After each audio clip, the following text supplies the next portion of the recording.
तुम इस पढ़ाई से अपने सुखधाम जाते हो, पाया शांति धाम। यही तुम्हारी एम ऑब्जेक्ट। यह कभी भी भूलना नहीं चाहिए। अपने एम ऑब्जेक्ट को नहीं भूलना।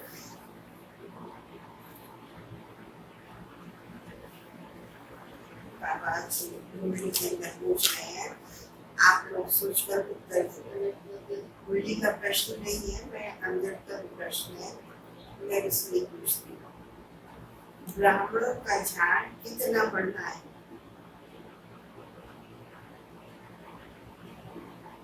अभी ब्राह्मणों का झाड़, ब्रह्मा कुमार कुमारियों का झाड़ वृक्ष कितना और विस्तृत हो जाए। बताइए आप लोग सुनने में आ रहा है ना सबको?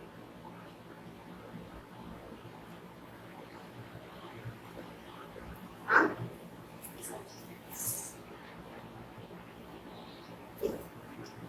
35 करोड़, 35 करोड़ तक बढ़ना चाहिए। और उत्तर दो, ब्राह्मणों का झाड़ कितना और विस्तृत होगा? 33 करोड़ आया। और कोई?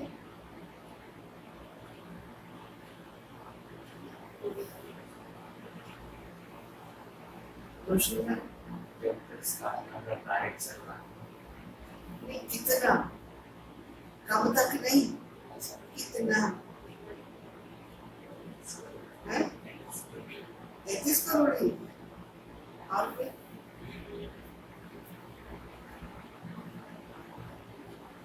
विदेश?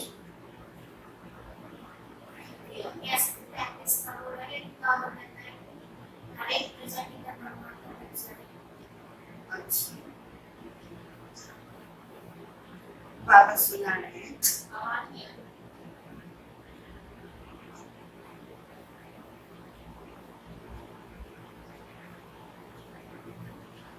जितना देवताओं का झाड़ है उतना ही बड़ा।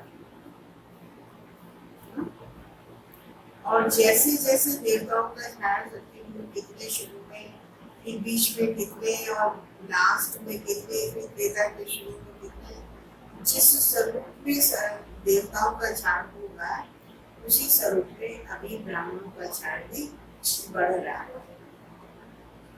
ऐसे ही 2-3 प्रश्न और भी है, पूछती नहीं, बीच में आप सुनना, तभी कर देते, सोचते रहे।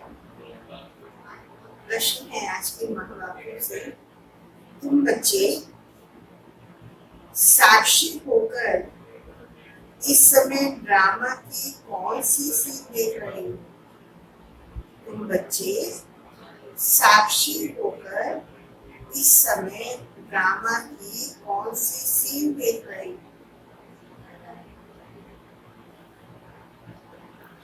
महावाक्य अनुसार करते हैं, इस समय ड्रामा में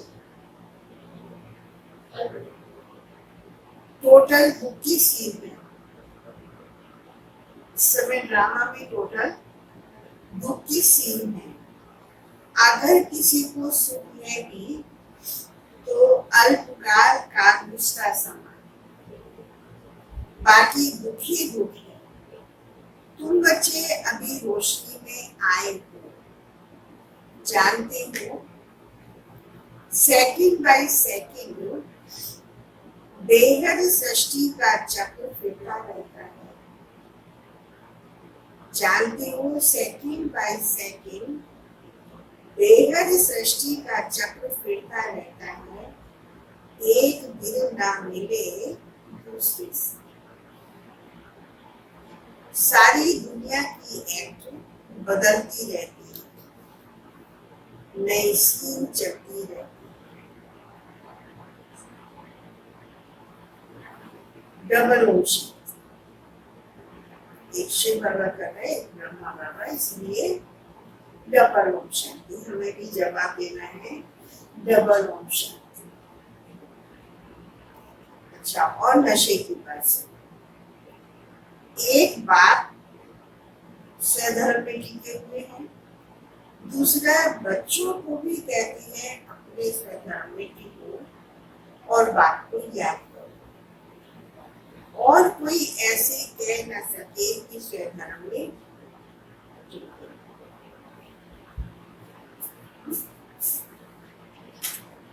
देव श्री बाबा ऐसा है पूरे चक्र के अंदर जो सदा ही अपने स्वधर्म में रहते हैं।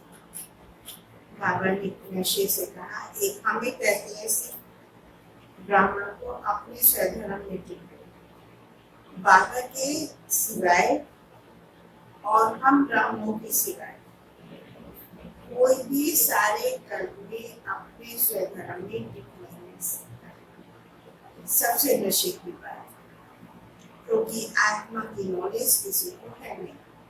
बाबा ज्ञान के सागर है और बच्चों को ही देते हैं।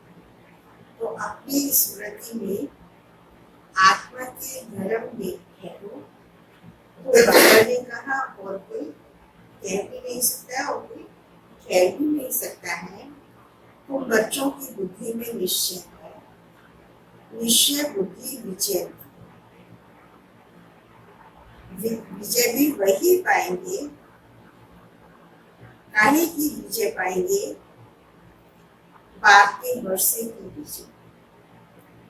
स्वर्ग में जाना यह है बाप के वर्षे की पर विजय प्राप्त करना।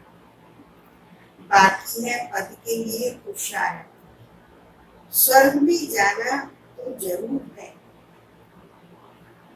निश्चय है तो स्वर्ग में जाएंगे। तो यह है हमारे निश्चय की प्राप्ति।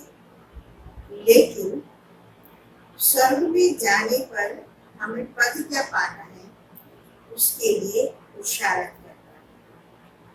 बच्चे जानते हैं यह चीची दुनिया है, बहुत अथाह दुख आने वाले हैं। ड्रामा के चक्र को भी तुम जानते हो। अनेक बार बाबा आया हुआ है, पावन बनाए सभी आत्माओं को मच्छर सदृश ले जाए। मुझमें सामने इसमें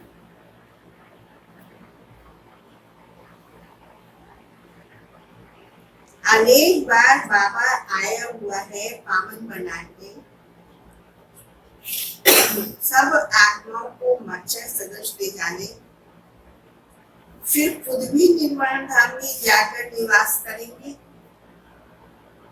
बाबा भी निर्वाण धाम में जाएगा और हम भी शांति धाम जाएंगे, लेकिन हम वहां वास नहीं करेंगे। ये अंतर रहेगा।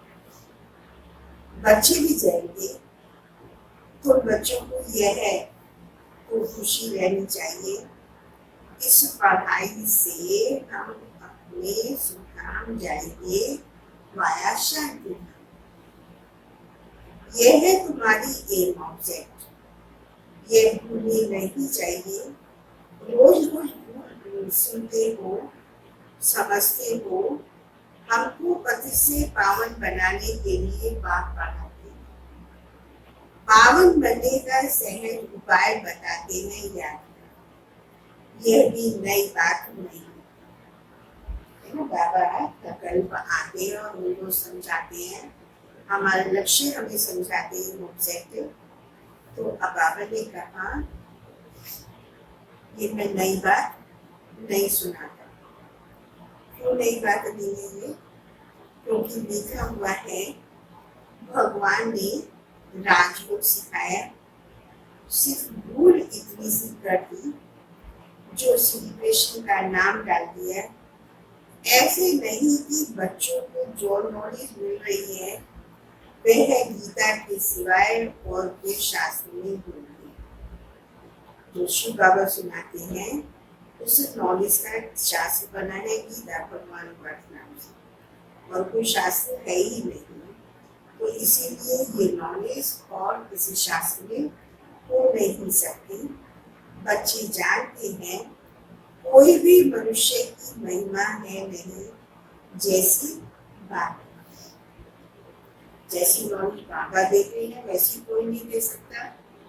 राजयोग कोई सिखा नहीं सकता आत्माओं को यहाँ से निर्वाण धाम और फिर वहां से सुख धाम भेजना, ये काम शिव बाबा के अलावा कोई कर नहीं सकता है।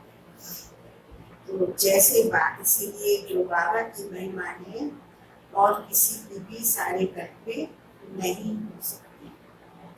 बात न आए तो सृष्टि का चक्र ही ना फिरे, दुखी दुनिया में वो और ही बढ़ता चला गया। अब बाबा ने प्रश्न किया, दुख धाम को सुख धाम बनना है ना, चक्र परिवर्तित होना है, रात के बाद दिन आनी है। तो कैसे है, कौन बनाए इसको सुख धाम? सृष्टि चक्र के तो फिर नहीं है, बाप को भी जरूर आना है इस चक्र में। बाप आते हैं सबको ले जाने, फिर चक्र फिरता है। बाप ना आए तो कलयुग से सतयुग कैसे बने? बाकी ये है बातें कुछ शास्त्रों में नहीं। राजयोग है ही गीता है। अगर समझे भगवान आबू में आया है, यदि ये बात सारी दुनिया की आत्माएं समझ जाए, भगवान आबू में आया है, तो क्या होगा रिएक्शन? तो रिएक्शन क्या होगा? यदि समझ ले सब कि भगवान आबू में आया हुआ है, तो क्या रिएक्शन होगा? हाँ? तो बाबा कह रहे हैं एकदम भागेंगे मिलने के लिए, भगवान से मिलने के लिए एकदम से भागेंगे। सन्यासी भी तो चाहते हैं ना भगवान से मिलना, पतित पावन को याद करते हैं वापस जाने के लिए। अभी तुम बच्चे पद्मा पदम भाग्यशाली बन रहे हो। और ये कितनी खुशी, हमें पता चला है, हमें निश्चय है, तो हम कितने भाग्यशाली हैं। तो वहां तो अथा सुख होते हैं सुख धाम में। नई दुनिया में जो देवी देवता धर्म था वो अभी नहीं है। बाप देवी राज्य की स्थापना करती है ब्रह्मा द्वारा, यह तो क्लियर है ना। तुम्हारी एम ऑब्जेक्टिव ये है, इसमें संशय की बात नहीं है। आगे चलकर समझ जाएंगे, राजधानी जरूर स्थापन होती है। आदि सनातन देवी देवता धर्म है। जब तुम स्वर्ग में रहते हो तो इनका नाम, ये बात नोट करने, जब हम स्वर्ग में रहते हैं तो इस देश का नाम भारतवर्ष है, और जब हम नर्क में होते हैं तब इसका नाम पड़ता है हिंदुस्तान। और जो क्षेत्र है हिंदुस्तान का कम है, भारत का बड़ा होगा, क्योंकि जब भारत है तब सारा विश्व भारत कहलाएगा, दूसरा कोई खंड होगा नहीं। जब खंड खंड बढ़ जाते हैं तो एक खंड का हिस्सा छोटा सा वो हिंदुस्तान कहलाता है। यहाँ तो हिंदुस्तान में तो दुखी दुख, भारत में सुखी सुख होता है। लोग कहते हैं दुख है, तो बाबा कह रहे हैं वो भारत में ही जब दुख है तब इसका नाम हिंदुस्तान है। हिंदुस्तान में दुखी दुख है और भारत के अंदर सुखी सुख है। फिर यह सृष्टि बदलती है तो फिर सुख धाम कहलाती है। यह नॉलेज अभी तुम बच्चों को है। दुनिया में मनुष्य कुछ भी नहीं जानते। बात खुद कहती है अभी है अंधियारी रात, रात में तो मनुष्य धक्के खाते रहते हैं। तुम बच्चे रोशनी में हो, यह भी साक्षी को बुद्धि में धारण करना है। सेकंड बाय सेकंड बेहद सृष्टि का चक्र फिरता रहता है। एक दिन ना मिले दूसरे से, सारी दुनिया की एक्ट बदलती रहती है, नई सीन चलती रहती है। इस समय टोटल है ही 2 सीन। अगर सुख है भी यहाँ पर तो कैसा है? उस सुख का नाम है समय। कलयुग में जो सुख है तो उस सुख का नाम है काम निष्ठा समान सुख। बाकी तो यहाँ पर सब दुख ही दुख है। इस जन्म में करके सुख होगा तो दूसरे जन्म में दुख। अब तुम बच्चों की बुद्धि में रहता है, अभी हम जाते हैं अपने घर, इसमें मेहनत करनी है पावन बनने की। श्री श्री में श्री श्री माना शिव बाबा और श्री माना देवी देवता। तो श्री श्री में श्रीमत दी है श्री लक्ष्मी नारायण बनने की। बैरिस्टर मत देंगे, बैरिस्टर कब। अब बात कहते हैं श्रीमत से यह श्री देवी देवता बनो। अब तुम्हें क्या करना है? अब हमारे लिए काम ने दिया है, अपने से पूछना चाहिए मेरे में कोई अवगुण तो नहीं है? आज सारा दिन के अंदर चेक करना है मेरे में कोई अवगुण तो नहीं है। इस समय गाते भी हैं, मंदिर में जाते हैं, पूजा करते हैं तो गाते हैं, मुझे निर्गुण हारे में दुर्गुण नहीं, आप ही तरस विरोध। तरस अर्थात रहम। बाबा कहते बच्चे मैं तो किसी पर रहम करता ही नहीं हूँ। रहम तो हरेक को अपने पर करना है। ये ड्रामा बना हुआ है, बेरहमी रावण तुमको दुख में ले आती है। यह भी ड्रामा में मूड है, इसमें रावण का भी कोई दोष नहीं है। बात आकर सिर्फ राय देते हैं, यही उनका रहम है। बाकी यह रावण राज्य तो फिर भी चलेगा। ड्रामा अनादि है, ना रावण का दोष है ना मनुष्यों का दोष है। चक्र तो फिरना ही है। रावण से छुड़ाने के लिए बाकी युक्तियां बता दीजिए।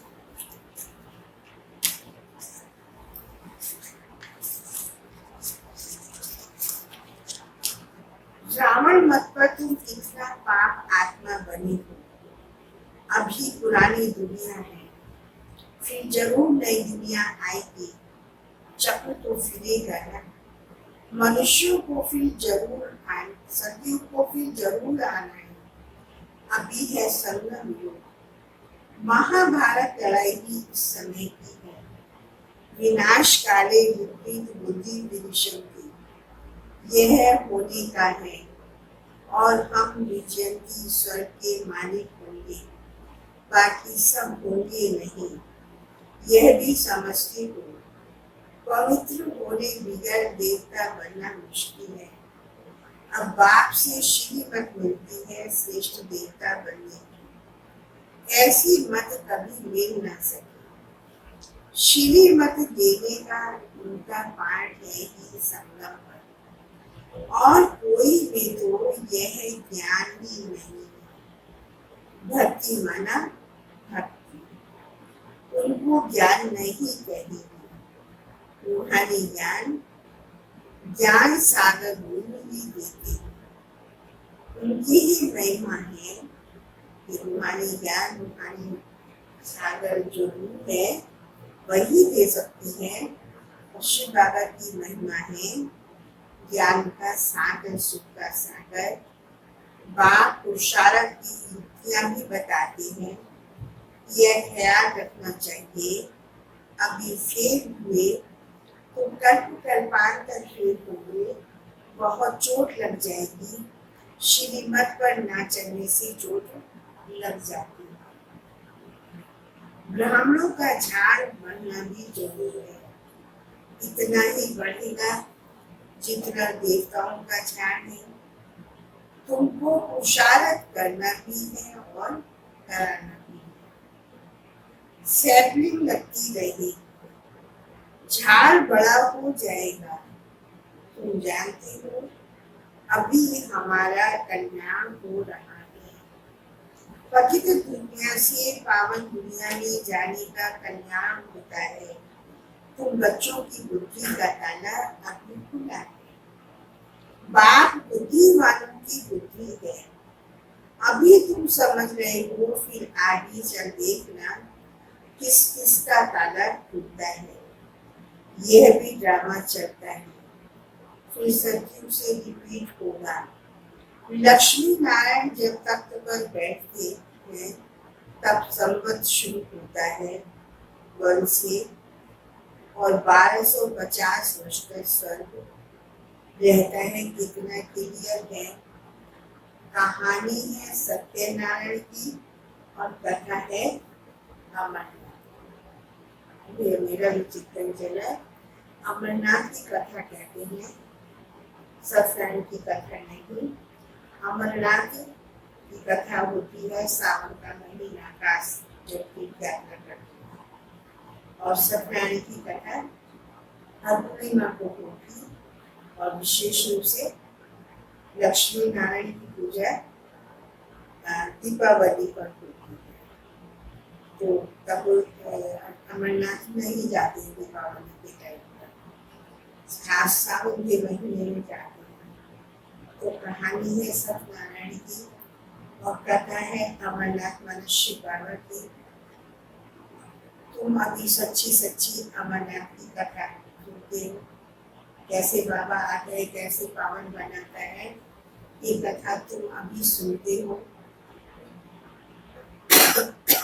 उसका फिर टाइम चलता है।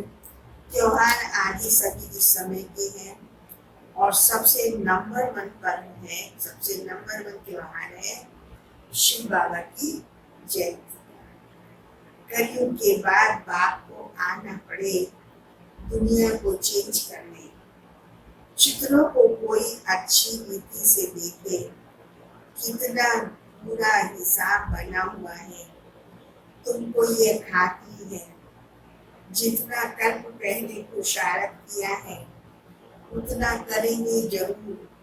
साक्षी हो, औरों का भी देखेंगे, अपने पुरुषार्थ को भी जानते हैं, तुम भी जानते हो। स्टूडेंट अपनी पढ़ाई को नहीं जानते होंगे, दिल खाएगी कि हम इस सब्जेक्ट में बहुत कच्चे हैं, फिर नापास हो जाते हैं। इम्तिहान के टाइम जो कच्चे होंगे उनकी दिल, इम्तिहान जब एग्जाम होने वाले होते हैं, जो पढ़ाई में कच्चे होते हैं, माना पूरा स्टडी नहीं करते, उनकी दिल धड़कती रहेगी।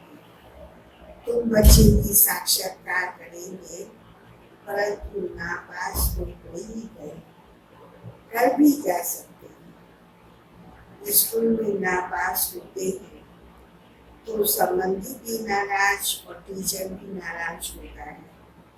कहेंगे हमारे स्कूल से कम पास हुए, तो समझा जाएगा टीचर इतना अच्छा नहीं, इसीलिए कम पास हुए।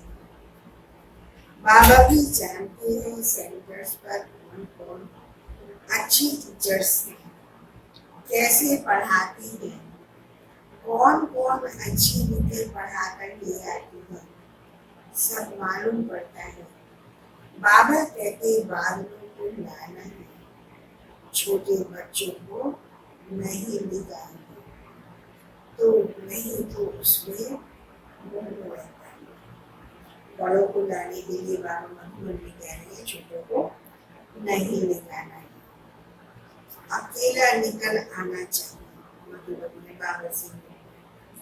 तो उससे क्या फायदा होगा, बुद्धि अच्छी होगी, बाबा की आदमी लगी रहेगी। बच्चों को तो वहाँ भी देखते रहते हैं, जब लौकिक घर में है तो बच्चों की संभाल तो वहाँ भी करते हैं। ये 2-4 दिन के लिए जाते हैं तो छोड़कर जाए किसी के पास, जिसे अच्छी तरह से बादल भर कर जाए, माना अच्छी से आत्मा अपने में ज्ञान और योग की शक्ति को भर कर आए। बात कहते इस पुरानी दुनिया तो कब्रिस्तान होनी है।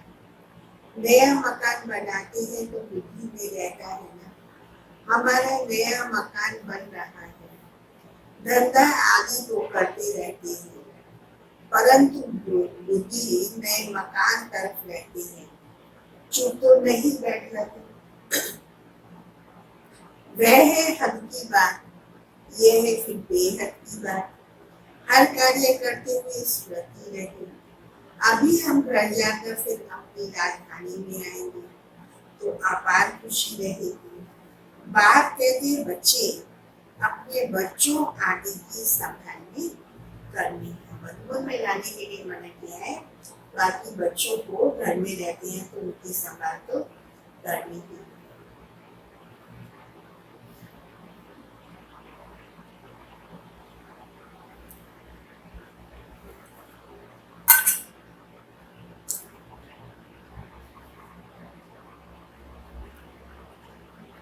परंतु बुद्धि बच्चों की संभाल करते हुए भी बुद्धि वहाँ बाबा के साथ लगी रही। याद ना करने के लिए, यदि याद नहीं करते, याद ना करने से फिर पवित्र भी नहीं बन सकते। याद से पवित्र बनते हैं और ज्ञान से कमाई। ज्ञान ज्यादा है, कमाई अच्छी कर ली, लेकिन याद करके पवित्र नहीं बने तो बाबा कहना है तो नई दुनिया में कैसे जाएंगे? उसको की प्राप्ति तो नई दुनिया में जाना है। तो इसीलिए कमाई के साथ साथ याद भी जरूर करना है, क्योंकि यहाँ तो सब पतित है, दो किनारे हैं। बाबा को भैया कहते हैं, परंतु अर्थ नहीं समझते। बाबा पतित दुनिया से पावन दुनिया में ले जाके दो हो गए ना किनारे, लेकिन कोई समझता नहीं है कि शिव बाबा की वजह कैसे है, कहाँ से कहाँ ले जाती है। तुम बच्चे हो उस किनारे से, तुम जानते हो बाप उस किनारे ले जाते हैं। आत्मा जानती है अब हम बाप को याद कर बहुत नजदीक जा रहे हैं कि वह नाम भी अर्थ सहित रखा है। ये सब महिमा करते हैं, महिमा मेरी पार लगाओ। सतयुग में तो ऐसे कहीं कहेंगे, सतयुग में कहेंगे क्या महिमा मेरी पार लगाओ? ये कब कहते हैं? जब कलयुग में बहुत दुखी पति बन जाते हैं तो कलयुग में ही पुकारते हैं। तुम बच्चे अब समझते हो, बेसमझ को तो यहाँ आना ही नहीं है। हम समझदार हैं तो बाबा और समझदार बनाते हैं। मधुबन में हम बच्चों को ही जाना है जो नहीं समझते बात को कि भगवान नैया को पार लगाता है, कैसे लगाता है, कौन सी किनारे है, उनको तो आने की बाबा कहते सबको मना है। निश्चय नहीं तो कभी नहीं ले आना चाहिए। जिस बच्चे को बाप पर निश्चय नहीं है तो ऐसे बच्चों को कभी नहीं ले आना चाहिए। ले आएंगे तो कुछ भी समझेंगे नहीं। पहले तो 7 रोज का कोर्स है, कोई को तो 2 रोज में भी 3 लग जाता है। अच्छा लग गया तो फिर छोड़ेंगे थोड़े, कहेंगे हम 7 रोज और भी सीखेंगे। तुम झट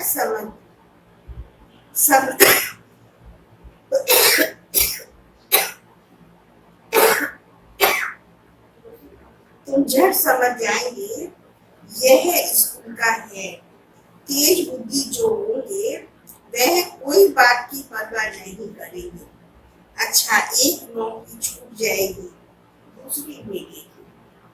बच्चे दिल वाले जो होते हैं उनकी नौकरी आदि छूटती ही नहीं, खुद ही बटर खाते हैं। बच्चियां कहती हैं हमारे पति की बुद्धि फेरो, बाबा कहते मुझे मत कहो। तुम योग बल में रहे फिर बैठ ज्ञान समझाओ।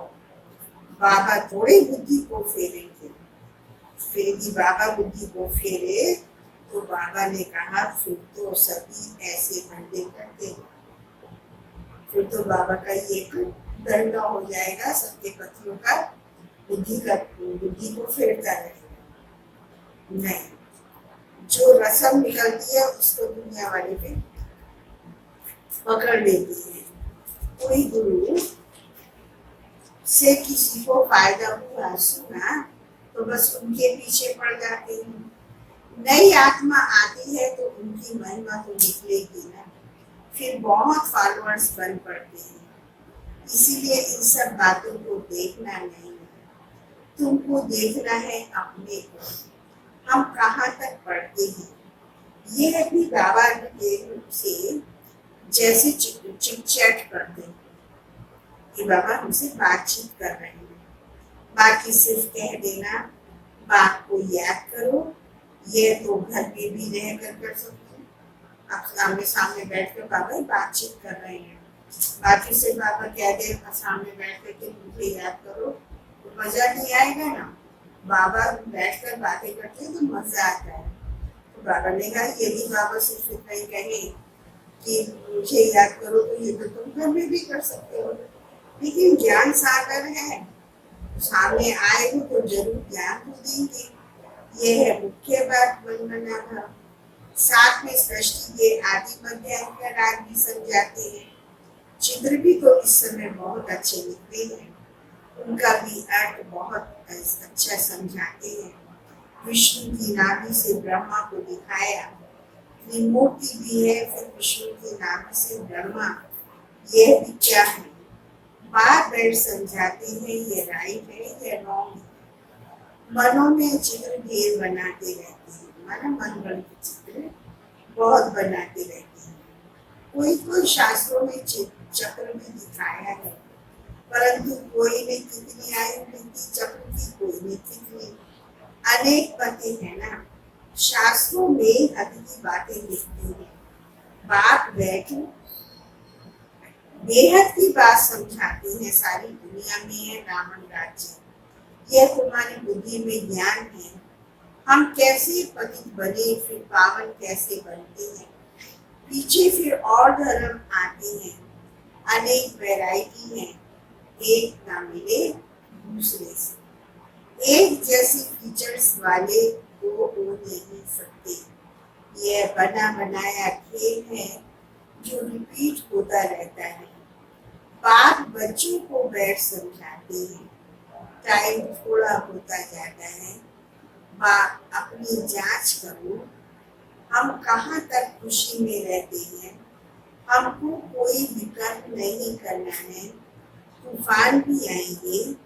बाप समझाते हैं बच्चे अंतर्मुख होकर अपना चार्ट रखो, तो जो भूलें होती हैं उनका पश्चाताप कर सकेंगे। यह जैसे योग बल से अपने को माफ करते हैं। बाबा कोई क्षमा या माफ नहीं करते। ड्रामा में क्षमा अक्षर ही नहीं है। तुमको अपनी मेहनत करनी है। पापों का दंड मनुष्य खुद ही भोगते हैं, क्षमा की बात नहीं है। बाप कहते हैं हर बात में मेहनत करो। बाप बैठ युक्ति बताते हैं आत्माओं को। बाप को बुलाते हो पुराने रावण के देश में आओ, हम पतितों को आकर पावन बनाओ, परंतु मनुष्य समझते नहीं। यह है आसुरी संप्रदाय, तुम हो ब्राह्मण संप्रदाय, देवी संप्रदाय बन रहे हो। पुरुषार्थ भी बच्चे नंबर वार करते हैं, फिर कह देते इनकी तकदीर में इतना ही है। अपना टाइम वेस्ट करते हैं। जन्म जन्मांतर कल्प कल्पांतर कुछ पद पा नहीं सकेंगे। अपने को घाटा नहीं डालना चाहिए, क्योंकि अभी जमा होता है, फिर घाटे भी जाते हैं। रावण राज्य में कितना घाटा होता है, समझा? अच्छा, मीठे मीठे सिके लगे बच्चों प्रति माता पिता बाप दादा का ज्ञान प्यार। गुड मॉर्निंग रूहानी बाप की रूहानी बच्चों को।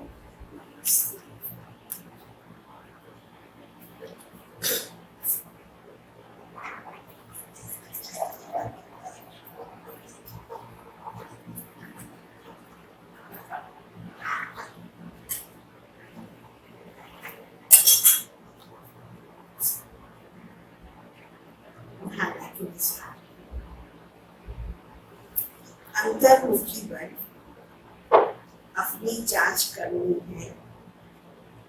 जो भी भूलें होती हैं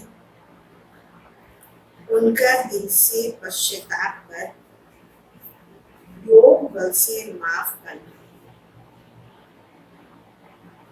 अंतर्मुखी बन अपनी जांच करनी है। जो भी भूलें होती हैं उनका दिल से पश्चाताप कर योग बल से माफ करना है। अपनी मेहनत करनी। दूसरा है बाप की जो राय मिलती है उस पर पूरा चलकर अपने ऊपर आप ही रहम करना है। साक्षी को अपने व दूसरों के पुरुषार्थ को देखना है। कभी भी अपने आप को घाटा नहीं डालना है। दूसरे में कनेक्शन ना करके अपने पुरुषार्थ को देखते रहो। अपना भी कल्याण करो, दूसरों का भी करो। वरदान है निरंतर याद द्वारा अविनाशी कमाई जमा करने वाले सर्व खजानों के अधिकारी भाव। निरंतर याद द्वारा हर कदम में कमाई जमा करते रहो तो सुख शांति आनंद प्रेम इस सब खजानों के अधिकार का अनुभव करते रहेंगे। बाबा की आस से ये सारे सुख शांति आनंद प्रेम सभी गुणों का खजाना जैसे मेरे अंदर है, इन पर मेरा राइट है, ये अनुभव होगा। कोई कष्ट अनुभव नहीं होगा। इन खजानों का अनुभव है तो फिर कष्ट नहीं अनुभव होगा। संगम पर ब्राह्मणों को कोई कष्ट हो नहीं सकता।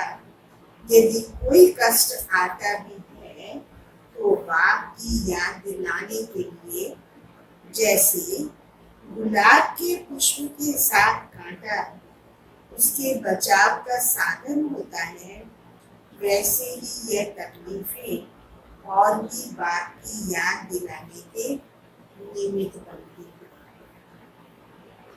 स्लोगन है परमात्मा श्रीमत के आधार पर कर्म रूपी बीज को शुभ संकल्पों का जल मिलता रहे। परमात्मा श्रीमत के आधार पर कर्म रूपी बीज को शुभ संकल्पों का जल मिलता रहे तो बीज शक्तिशाली बन जाएगा।